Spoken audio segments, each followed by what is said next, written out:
Tere, minu nimi on Ramet. Lisaks sellele, et ma töötan matkasuvilates tehnilise nõuandjana, olen ka matkaauto omanik ja juba üle 10 aasta. Ja olen kohanud meie klientide suhtes niisugust tähelepanekut, et väga tihti me Baltikumis matkaautoga ei reisi.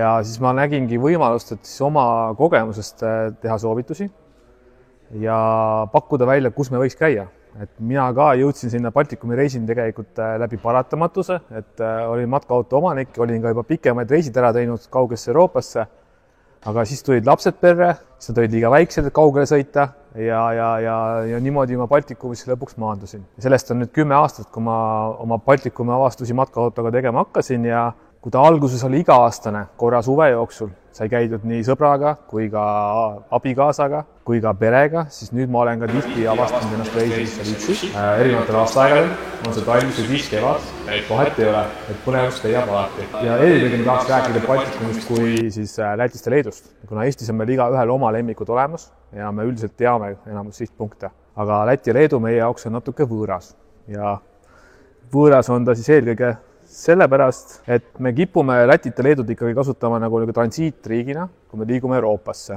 Ma võtakski kõigepealt võib-olla kaardivaate, et miks meil see niimoodi kipub juhtuma. Et kui me nüüd oma seda Euroopa kaarti vaatame, siis meil on kõrval on kuri idanaaber, kus me matkaautoga ei käinud ja ei käi. Ja kõik ülejäänud riigid on ikkagi läbi Baltikumi allapoole. Meile alati kipub see põnevus või reisi sihtpunkti puhul niisugune minimaalne koht, kuhu me jõuda tahame, on alati Poola teine ots, et siis hakkab meil Euroopa reis pihta.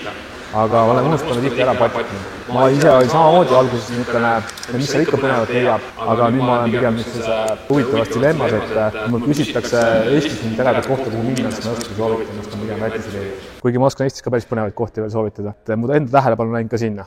Võib-olla ennem läheme siis mõnest punktist, mille pärast me siis Baltikumi võiks kasutada reisimiseks matkaautoga. Meie geograafiline koht siis on piiratud, et me ümbritsed tuleme põhjast ja läänest merega, mis tähendab siis matkaauto puhul kallist laeva ülesõitu. Rootsi minnes tähendab see summasid edasi-tagasi koos perega 1000 euro kandis. Põhja poole minnes satume Soome, et siis on jälle summadest 250 eurot alates edasi-tagasi matkaautoga. Aga see seab meie reisieelarvele kohe nagu väikse põntsu. Lisaks on ka ajaline faktor, et Rootsi jõuda me peame kulutama öö, mis ei ole paha variant muidugi. Mida ta siis pakub, on see, et Baltikumis reisimine, et on kultuuriliselt meile lähedal. Teame natukene kombeid, natuke tunneme ka seda rahvast. Looduslikult on ta ka meile sarnane, mis võib-olla ei paku meile seda erisust, aga samas annab ka turvalisuse. Et kui me läheme kuhugi, et siis me teame, mis loomad meile vastu hüppavad, et see kõik on sarnane. Ja kui mina jõudsin selleni siis läbi paratamatuse, et laste tulek perre ei võimaldanud enam kaugel käia matkaautoga, aga samas see auto oli mul alles 2-3 aastat ja see soov oli nii suur, siis mu esimesed reisid oligi koos sõbraga ja tegime suvel ja reisisime Läti erinevates osades. Lõpuks lapsed läksid kasvasid suuremaks, tuli ka meil naised kaasa juba, siis me avastasime Leedu ja Läti siis erinevaid piirkondasid. Baltikumi avastamise puhul ma ka kindlasti soovitan eelkõige lähtuda sellest, et me ei avasta ühte riiki korraga, vaid võtame siis tast ühe jupi, sest et see jupi avastada niimoodi põnevalt ja et seda kohalikku elu natuke ka tunda, siis ikkagi tegelikult läheb nädal nagu lupsti. On see siis idakülg või on see siis ranniku pool, et see aegki läheb väga kiiresti, isegi kui sa oled aktiivne inimene, oma arust teed palju, reisid palju. Mis meil matkaautoga reisime Balti riikides siis annab eelkõige selle, et meil on paindlikkus ja vabadus, et me saame siis ööbida seal, peatuda seal, kus me tahame, et suht koht samamoodi riikide poolt ei ole eriti Läti-Leedu poolt pole nagu takistusi matkaautole. Kui me ikkagi käitume hea peremehelikult, siis on võimalik ööbida nii parklates, linnas sees, tavalistes kohtades nagu RMK, ainult Lätis või Leedus siis, ja vaatamisväärsuste juures ka muidugi. Kindlasti on matkaautoga reisimine kulude kokkuhoid, majutuskulude pealt. Kui me võtame nüüd seda reisikulude kokkuhoidu, siis matkaautoga reisimine ei ole soodsam kui hotellis peatumine väga tihti. Aga mis on eelis, on jälle see seiklus, et ma ise ka ei tea tegelikult, kus ma õhtul ööbin ja see minu jaoks on kõige ägedam tunne. Mul on plaan, ma arvan, ma jõuan sinna, aga tegelikult ma ei tea, kus ma õhtuks jõuan. Ja see on väga huvitav. Ja kindlasti see sama looduse lähedus, et me eestlastena samuti ikkagi üritame matkaautol leida alati niisuguse loodusliku kauni koha ja kus võib-olla ei ole kedagi lähedal või see oleks midagi põnevat teha, siis tegelikult Lätis, Leedus on see samamoodi saadaval, muidugi mingisuguste erisustega. Läti puhul on siis see, et Läti on väga sarnane Eestile just looduslikus mõttes, et palju on metsa, palju on niisugused RMK-laadseid ööbimiskohtasid, kus matkaautoga minna, on väga palju ka Park for Night'ist leiab kohti. Leedu puhul on muidugi see natuke piiratud, et Leedu on ikkagi keskosas on väga põllumajanduslik, väga palju on põlde ja vähe on nagu niisugust loodust, kus siis või niisugust puude varjualust, mis pakuks meile midagi vastu, aga samas sellest jälle Leedust idakülg on hästi intensiivne. Palju on rahvusparke ja palju on ka rahvusparkide sisse pikitud niisuguseid huvitavaid elamusi, nagu puulatvades kõnd või on mingi eriline muuseum või atraktsioonid lastele, et kui meil on rahvuspark tihti väga-väga nagu maalähedane või metsalähedane siis öelda, siis Baltikumis juba Lätist alates on natuke rohkem pikitud sinna sisse, kas on pandud puukujusid või toodud mingeid atraktsioone ka rahvusparki või looduskaitsealadele sisse. Aga ta ei tundu nagu võõras või kleebitud sinna, vaid niisugune nagu loomulik. Nüüd eristumegi ära siis kahte tüüpi matkaauto omanikke, kes siis tahavad ööbida karavanparkides, kämpingutes ja teised, kes on siis metsikult ööbivad. Et mina ise olen metsikult ööbija, et ma olen oma pika karjääri jooksul võib-olla ühe käe peal loetavad korrad ainult kämpingutes ööbinud. Et minu jaoks on hästi tähtis, et olekski loodusse võimalik jääda, et mida ilusamad kohad, kus ma saan viibida ja hommikul näiteks avastada värske peaga või õhtul enne magaminekut, see on hästi tähtis minu jaoks. Kämpingute nõuded on siis igaühel isiklikud, kes tahab kui palju teenust saada, et siis see tekitab temast siis valiku, et millise karavanpargi võtta või millise jätta. Et metsikul ööbimise puhul muidugi see nii palju ei sea meile piire. Ja siis räägiks korraks hästi vähe ka Park 4 Night rakendusest, see on siis matkaauto ja haagissuvila kasutajate niisugune nagu piibel, just ööbimiskohtade suhtes. Et neid on, ka Baltikumis on neid hästi palju, kohti sealt leitavad ja lisaks on ta minul enda kasutades kõigest kindlasti väga-väga palju abiks ka just veepaakide täitmisel. Et vesi on meil siis kõige kallim ressurss või kõige keerulisem ressurss, mida saada. Et kipun isegi kohtama nii, et Kesk-Euroopas või isegi kuivemates piirkondades on meil vett lihtsam saada kui Eestist või Baltikumist kätte, siis Park 4 Night rakendus aitab ka seal väga hästi. Kes muidugi ööbib kindlalt ainult karavanparkides või kämpingutes, siis tema saab oma vee sealt kätte, tema jaoks siis Park 4 Nightis leitav info võib-olla nii tähtis ei ole. Tegin selle üks kuva väljavõtte Park 4 Nightist, et see on siis piirkond, mis jääb natuke Riiast ülesse ja enamus ta sisaldab siis Gauja rahvusparki, mis on siis minu reisisoovitus number 1 Lätis. Ma võtan kohe suurema kaardiga lahti ja näitan ta täpse asukoha.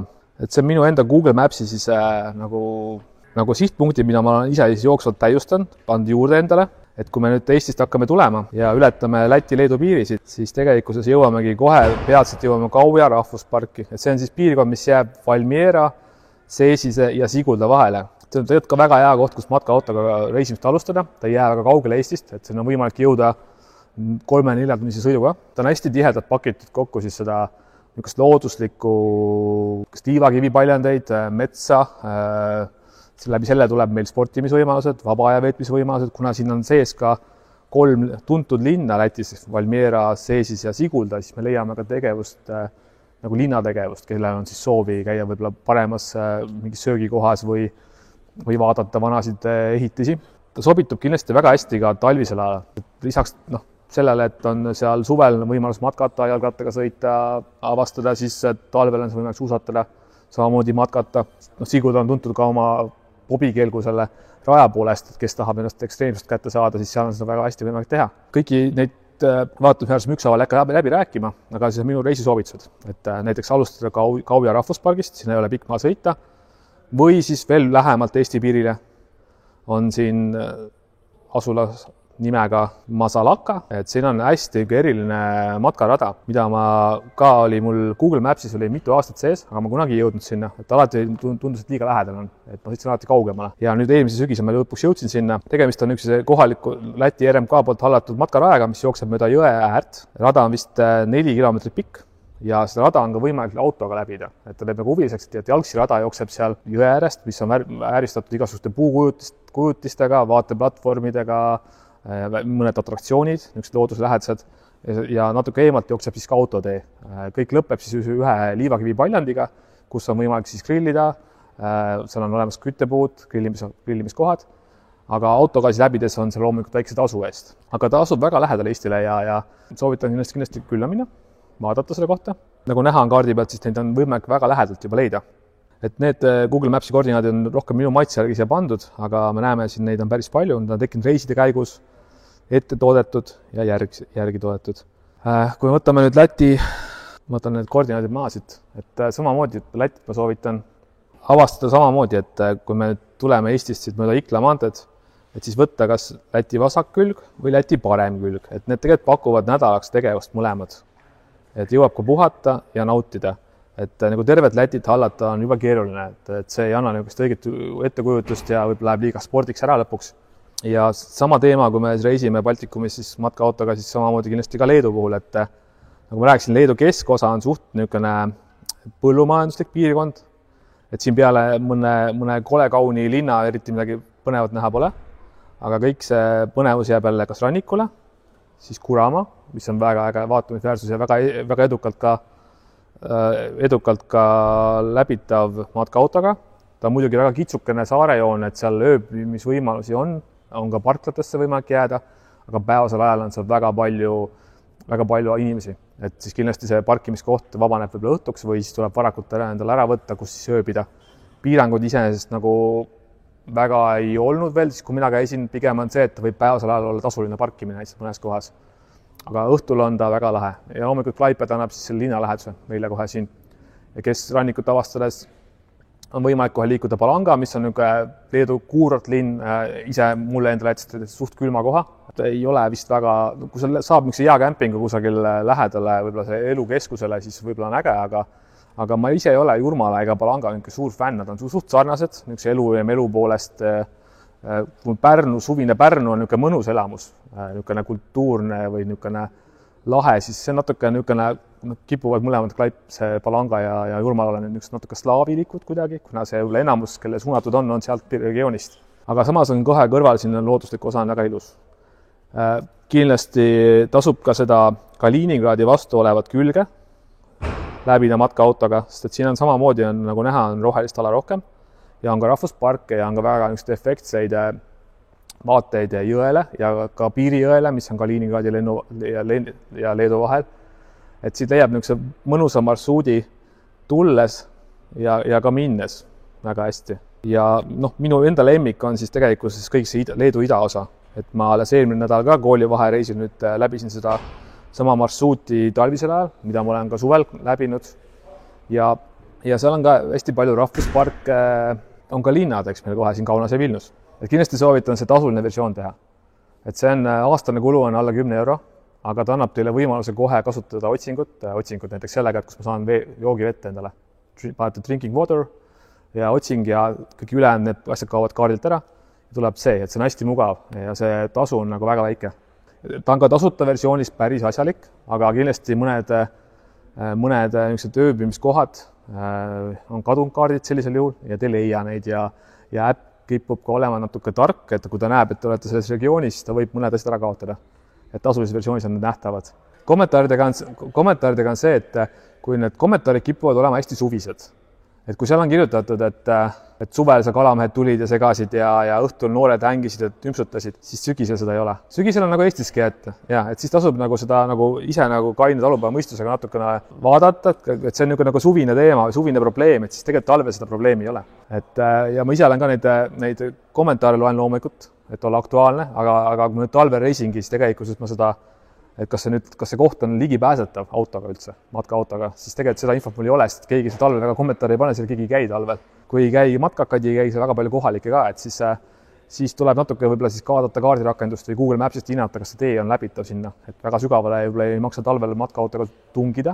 Et samamoodi, kui ma talvisel ajal suurema lumega, kas või need rahvusparke külastan siin Kauja piirkonnas, siis ma ei lähe väga sügavatesse kohtadesse, mis on nagu, ma lähen ikkagi maanteelt minema, ma ei taha maanteel ööbida, aga mõnikord ma siis teen seda, mida ma tavaliselt ei naudi, et ma lähen linna ööbima ka, just sellepärast, et kui ma õhtusel ajal satungi sinna piirkonda, mul pimedas on väga raske hinnata seda ligipääsust teed sinna, ma ei näe oksi, ma ei näe, kui paks see lumi on, et on olnud juhusid, kus ma olen peaaegu ennast kinni jätnud kuhugi.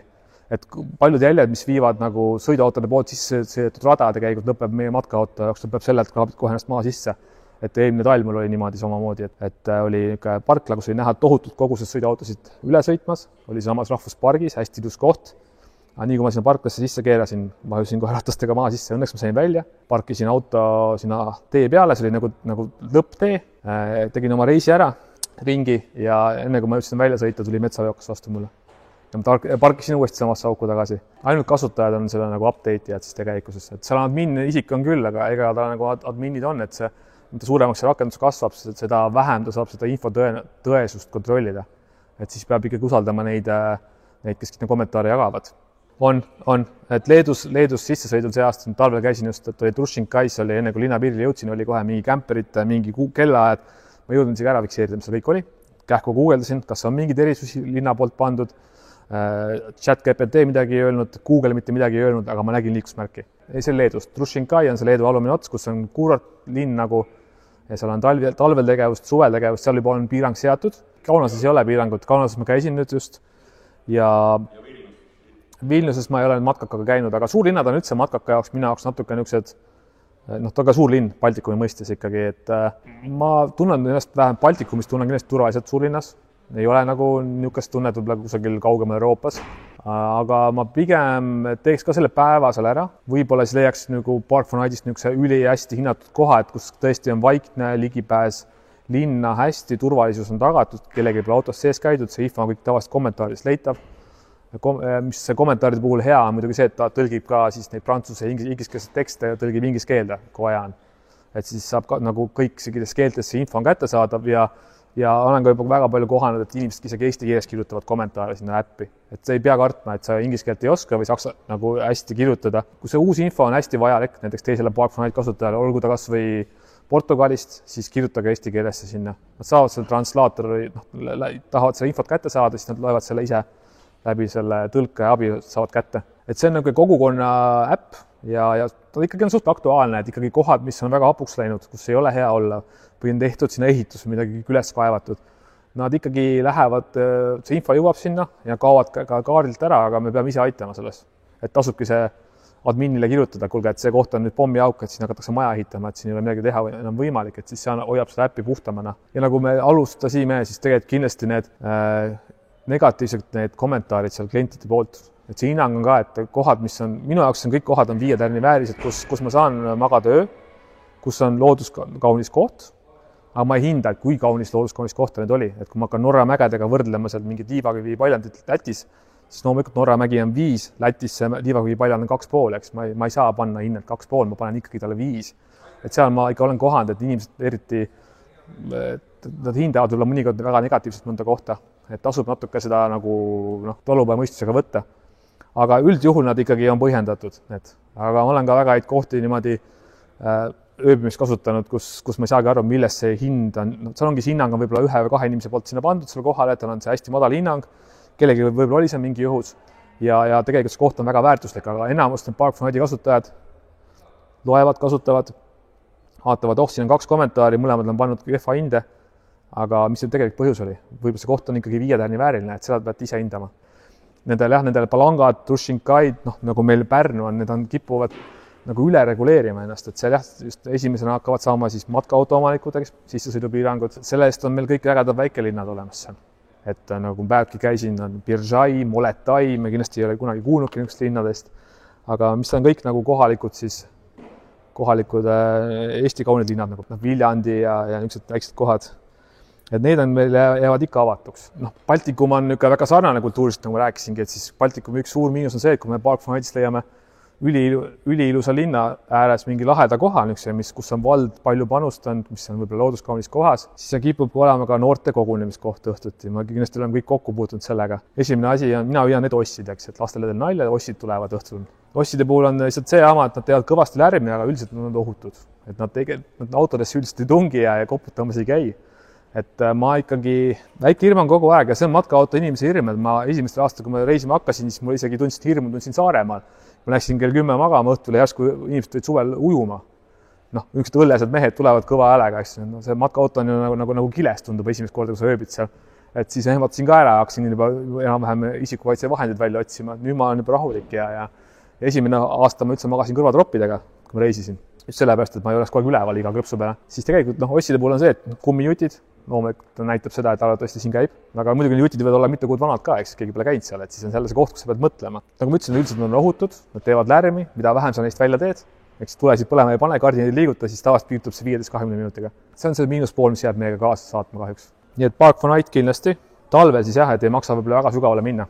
igale poole. Et eelmine aasta talvel, kui ma käisin just seal samas piirkonnas, oli see hetk, kus Eestiski olid need puud olid metsiku lume all ja ulatusid teede peale, et mõnes kohas isegi kuusateede peal ei saanud liikuda. Põhimaanteed, puud olid nii madalad, et matkaautole oleks ette jäänud juba. Siin on minu see Leedu, Läti, Eesti vaatamisväärsuste see nimekiri. Meil on plaaniste käikuses teha osad punktid avalikuks, kuna meil on ka rendi pool ja välismaa klientidel ei ole kohta kuhu minna. Aga võib-olla pigem jääb see välismaalaste jaoks, et Eesti inimesed ikka leiavad koha. Aga minu Baltikumi avastusreisitajad hakkasid pihta 10 aastat tagasi, mul siis veel internetist leidnud nii palju infot ja Sigudast olime kuulnud, aga sinna nagu minna kohe ei osanud.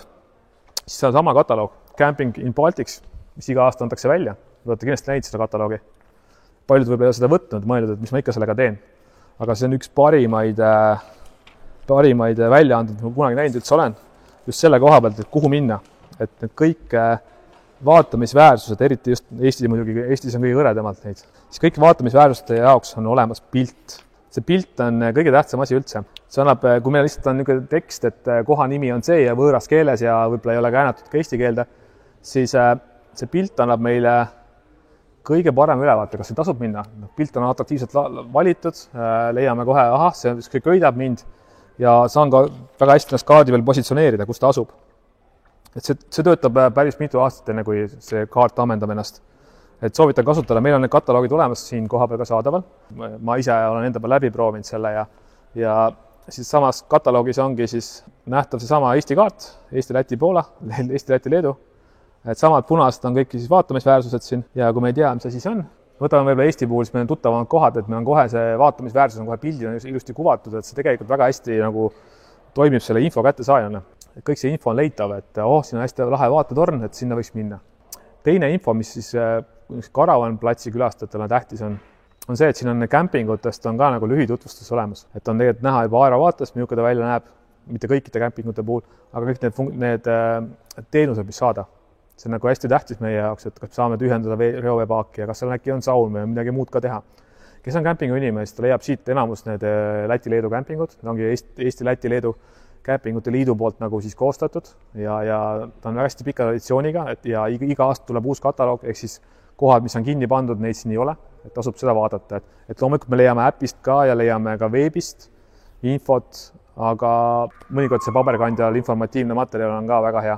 Niisugune ülevaatmine, et plaani marsruuti ööbimiskohad ette. Mina ise marsruudi plaanin küll ette mitu kuud tavaliselt.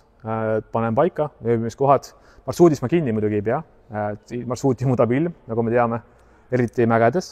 Ja ööbimiskohad, minul ei kattu need tihti need ööbimiskohad sellega, mis ma plaanin. Ja loomulikult peab järgima siis neid piiranguid, et seesama Park for Night äppki väga tihti seal kommentaaris inimesed kirjutavad ka, et kui siin ilus koht on, siis kirjutavad välja, et inimesed palun ärge nagu seda kohta kasutage halvasti ära. See tähendab eelkõige seda, et see Park for Night ütleb ise ära, et see ööbi ja pargi, eks seal. Et kui me tõstame selle oma killavoori välja, paneme telgi püsti, siis see koht läheb piirangute alla kiiresti. Seda on ka Taanis ja igal pool mujal ja ongi juba pandud. Et mõnes kohas on veel niimoodi hämar ala, et on üldse õhtuti keelatud, see on kõige hullem variant, ma ei saa sinna sisse parklasse sõita, võib-olla tõesti käib mingi kohalik ranger, käib seal õhtuti inimesi välja ajamas. Mõnes kohas on võib-olla piiratud sellega, et ma võin ainult parkida seal. Ehk siis olekski hea, kui me piirduksime parkimisega, et me ei tõsta toole välja või toolide puhul ei ole see nii hulleks, aga me räägime just nagu telklaagri püsti panemist. Et me ise saame seda nagu soodustada, et need kohad jäävad meile kättesaadavaks. Metsiku ööbimisreeglid, et Baltikumis ei ole piiranguid, et nagu Horvaatias on, et see ei tohi üldse üheski kohas metsikut ööbida, sa pead iga õhtu minema Karavanparki või hotelli. Et seda meil ei ole ja ma usun, meil ei tule ka seda. Piisavalt toitu, et alati võiks autos olla midagi ekstra. Usun, meil on ka vesi. Vesi on siis teema. Et vesi on minu jaoks on veega kõige keerusam Eestis. Kõige keerusam on Eestis muga veega. Ma pole kusagil kuivale jäänud, aga ma jään Eestis kuivale. Kuigi ma olen surnuajadest võtnud kaevudest ja igalt poolt ja allikatest vett võtnud. Järvedest ja jõgedest ma ei võta. Olen ka küsinud ja nii edasi, aga ega Eesti inimene ei julge väga küsima ka minna kohaliku käest ja võib-olla kohalik ei anna ka, ütleb, tal ei olegi vett, eks. Mõni ütleb, et mine siis Circle K-sse, aga Eestis on see erisus juba tekkinud Circle K-ga, et meil on väga vähesti Circle K-dest võimalik vett saada. Baltikumis seda õnneks muret ei ole. Et üks kindla peale minekust vett saada on alati Circle K. Et enamus nendes on need klassikalised kapid alles. Kui kappi ei ole, siis mõnes kohas on veel kraan. aga Eestis on enamus Circle K-d on juba renoveeritud ja sealt on need kapid, kus vanasti kodutud magasid, kus on see veeämber sellega, need on välja lõhutud ja veevõimalust pole tekkinud. Nüüd on tekkinud Alexias mõned uued kohad, Tikupoiss, Täkupoiss, kus saab vett võtta, aga seal on ka vist tasu eest juba need. Et siis Lätis, Leedus ikkagi arvestades nii, et sa ikkagi 2 päeva saad oma veega hakkama, siis ma ei näe takistust, et sa ei leia ühtegi Circle K-d tee peal. Seal on see võrgustik parem kui Eestis, et meil on ikkagi kipub olema suurlinnades ja eriti mujal pole, siis seal ikkagi on ka väiksemates kohtades kaetud paremini, et selle nagu vee taha ei jää kuhugi. See allivee poetamine küsimus, me teame, et see tegelikult on seebivesi, eks selle saab kuhugi ära ka poetada. Kassettide ühendusvõimalused, no neid eriti suvisel ajal on keemilisi vetsoni ju vaatamisväärsuste ümbrused täis, kus me saame vajadusel kas kassetiga ära tühjendada, see ei ole üldse küsimus, et selle me leiame. Et kui mujalt ei leia, siis saame kas või tavaasja vetsu ära tühjendada. Et seda ka samamoodi on ka talvel võimalik teha. Et sihtkohad, mida külastada, siis me rääkisime Kauja rahvuspargist, et see ongi seesama Valmiera, Seesise ja Sigulda piirkond. Et seda võib igat pidi võtta, kas ülevalt alla või alt üles või risti, et seal jätkub tegevust. Et seal on ajalooliselt hästi põnevad piirkonnad nagu Ligatne, paberivabrik, vanade ehitistega koos seal kohalikud on ehitanud liivakivi kaljude sisse suured keldrisüsteemid, kus siis vanasti hoiti siis oma moosivarusid, et kõike seda saab tänapäeval külastada ja vaadata ja põhine osa, et on seal liivakivi paljandid on nii punaseid kui valgeid ja efektseid. Et siin on mõned pildid siis minu viimasest reisist eelmine nädal, talvisel ajal, et seesama parklamp, kus mu auto paistab seal, et sinna samasse me eelmine aasta pidin kinni jääma, et see aasta siis nagu näeme, siis ossid on käinud, rõngad on maas ilusti seal, aga ossi ei tulnud. Kuna talvine aeg on, nad ikkagi sinna loodusesse ei suru ennast. Mis mul meeldib Baltikumis või üldse välisriikides käia, et ma saan väljas käia söömas mõistliku raha eest, et Eestis on jube kallis, siis ikkagi Lätis ja Leedus leiab väga mõistlikud nagu raha eest nagu toidukohtasid ja toidu kvaliteet on ka ikkagi väga hea, nii nagu me Eestis oleme harjunud.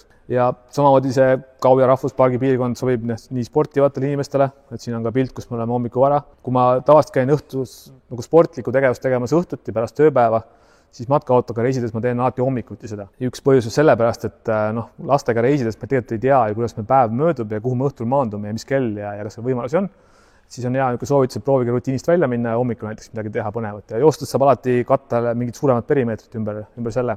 Leedust siis kõige põnevam osa minu jaoks, kui me rannikut ei taha näha ja mere ääres käia, siis on Põhja- ja Ida-Leedu osa. Kaardi peal on enamus põnevus, seal on hästi palju mitu rahvusparki, mitu regionaalparki, kus on hästi palju siis loodus säilinud, järvistud, metsad, sealt ka matkarajad, aga kui on autoga reisija, kes ei taha väga palju ise jalutada, siis väga hea sihtpunktide valik näiteks võtta on see, et avastada Leedu vaatetorne. Näiteks, et siin on näha mõned vaatetorni vaated, et see torn näiteks on 32 meetrit kõrge ja siia üles minna kõndima see sõrestiku peale, see on ikka väljakutse ka kõige tugevamale. Ja vaatetornid on ka väga hea, kui ta on paigutatud nendesse rahvusparkidesse, siis on nagu pakuvad sulle automaatselt niisugused marsruudipunkte, kuhu sõita ja liikuda. Need tornid ja kõik need muuseumid on kõik rahvusparkides asuvad. Ehk siis nagu meil rahvuspargis on ainult karuott ja rebane, siis seal on midagi muud. Et see nagu kutsuks ka sinna niimoodi lisaks loodusele nagu midagi nägema. Ja Lõuna-Leedus neid efektseid vaatetorne, nagu näete, neid on nagu Leedus väga palju. Et kui meil me oleme harjunud võib-olla niisuguste lihtsate klassikaliste vaatetornidega välja arvatud, siis Rõngus olev niisuguse linnupesa nimeline, siis Leedu ongi, iga vaatetorn on omaette kunstiteos ja enamus nendest on väga kõrged, et on juba ka väljakutsed kõige julgematele. Et kõige hirmsamast vaatetornist mul pilti pole, see on mobiilisidemastiga kokku ehitatud, et see oli kõige hullem elamus, see koosnes käinud metallsõrestikust. Lõuna-Leedust oli ka siis Merkine püramiidi nimeline koht, see on tegelikult püha koda nagu, kus saab läbi viia meditatsiooni, aga ta on klaasist, seal on püramiid keskel, ümberringi on klaasist kuppel. Aga mis huvitava tunde on seal hästi huvitav akustika. Et kes usklik ei ole, siis tasub seal külastada, see on tasuta, aga ta väga huvitav elamus annab. Ja siin on üks reisidee näiteks, et külastan Leedus vaatetorne. Need tegelikult asuvad kõik Põhja- ja Ida-Leedus, need vaatetornid, ma tõin välja just niisugused efektsemad, et siin mõni on 20 meetri ja mõni neist on 51 meetri kõrgune. Aga need on kõik juba pildistamisväärsed teosed ja rääkimata, kui sealt seest veel teed pilte nendest ja sealt ülevalt need vaated enamuses on kas järvedele või siis jõgedele ja jõeorgudele. Vaatetorni alune on ka väga hea ööbimiskoht. Hommikul lähed esimesena üles, saad üksinda nautida seda kohta. Ja õhtul pead arvestama, et suvisel ajal natuke liiklus kestab täpselt nii kaua, kuni päike ära loojub, siis on vaikus majas, siis keegi enam seal ei käi. Selleni me jõudsin ka üks aasta, kui ma tegin oma Ida-Leedu avastuse hetke, et ma ei leidnud kuhu midagi ülastada ja siis hakkas vaikselt neid vaatetorne välja tulema ja lõpuks terve reis oligi vaatetornid, et ma läksin ühest kohast teise. natuke tee pealt tuli midagi vahele, aga see andis mulle üks nädalase reisi sisustuse ilusti kätte. Ja loomulikult, mis eriseks teeb, on see, või võtta siis näiteks, et mulle meeldib ka võtta mingites riikides või kohtades, kas või Eestis, et kõige kõrgem puu või kõige sügavam asi või kõige kõrgem mägi, siis võib ka võtta nii, et kõige pikem jalakäijate sild näiteks on Biržais, siin alumises nurgas. Ta võib-olla nagu pildina ta efektne ei paista, aga ta on üle poole kilomeetri pikk, oli väga efektne ja kindlasti ka Leedu kõige kõrgem jalakäijate sild, mis on siis vana tsaariaegne raudteesild tegelikult. On nüüd tänapäeval niisugune terviseradade süsteem siin Liituse linna kõrval. Samad väiksed linnad nagu Liitus ja Moletai, et need kõik tegelikult on, kui me oleme harjunud Kaunasest ja Vilniusest rääkima, siis tegelikult see ei ole see õige Leedu, mida me tahame lisaks näha. Et minu jaoks kõige ebaatraktiivsem Leedu vaatamisväärsus näiteks on Tarakai loss. See on see punane loss, mida me näinud oleme. Ma mõtlesin ka, et mulle need lossid meeldivad. Ajalugu mulle meeldib, lossid mulle meeldivad. Et mul on siiamaale kurb, et meil nii vähe lossi Eestis on, kõik on ära lagunenud laiali tassitud, eks. Aga seal on alles ja läksin sinna ja siis pildi pealt näinud seda korduvalt. Läksin sinna ja siis ma sattusin nagu kuhugi Poola või kuhugi Ida-Euroopasse, et järsku mingi vend kutsub hoovi ja küsib parkimisest raha. Nagu. Ja reaalselt polnudki võimalik linnas kuhugi matkaautoga parkida, välja arvatud selle, et sa sõitsid kellegi taha hoovi, maksid seal mingid eurod ja siis vend tuli majast välja ja siis see oli kohe negatiivne minu jaoks. Siis kõik see kadakaturu efekt, igas putkad ja asjad ja siis jõuad selle lossi, käid ringi, saad aru, et see ei ole nii vana, kui ta pildi pealt paistab. Ja said arugi, et see tegelikult on tegemist ühe klassikalise nagu Eestis lagunenud lossijäänusega, mis siis ehitati üles uuesti kividest ja tehti siis Leedu kõige suuremaks nagu turismi atraktsiooniks, et seal ei ole mitte midagi, ei ole ajalugu ei ole tunda, see ei ole autentne, et siis nendes väiksemates kohtades leiab alati selle mõnusa asja. Reisiidee number 3, vaated. Need on ka kõik viimasest reisist. Ma väga mingi fotomees ei ole, aga mõned ma noppisin välja, et kas siis vaatada tornist päikeseloojangu vaade või siis samast Leedu etnokosmoloogia muuseumist vaade seestpoolt ja rääkimata need, et kõik need vaatetornid on alati kusagil rahvusparkide, järvede või jõgede kõrval, et annavad niisugused võimsaid vaateid. Ja alati peab olema ettevaatlik, et mina sattusin Aafrikasse, kui ma käisin Baltikumis, sõitsin läbi viimane kord, et kajakirjakud võid vastu koos palmidega. Et leiab ka niisuguseid väga ägedaid, see on väiksema maantee ääres, aga natuke pärast Läti-Leedu piiri. Suvel on seal kohvikud ja niisugust minigolfi saab teha, aga talvel ei ole seal mitte kedagi ja saab niisuguseid kujudega koos pilti teha. Ja seal oli Spider-Man, oli Simpsonid kohal, kõik olid kohal. Tegelikult see matkaauto, see kõige suurem seiklus tulebki siis välja, kui sa annad talle vabadus, et ta tahab ka metsa minna, tahab ka sinna parklasse minna.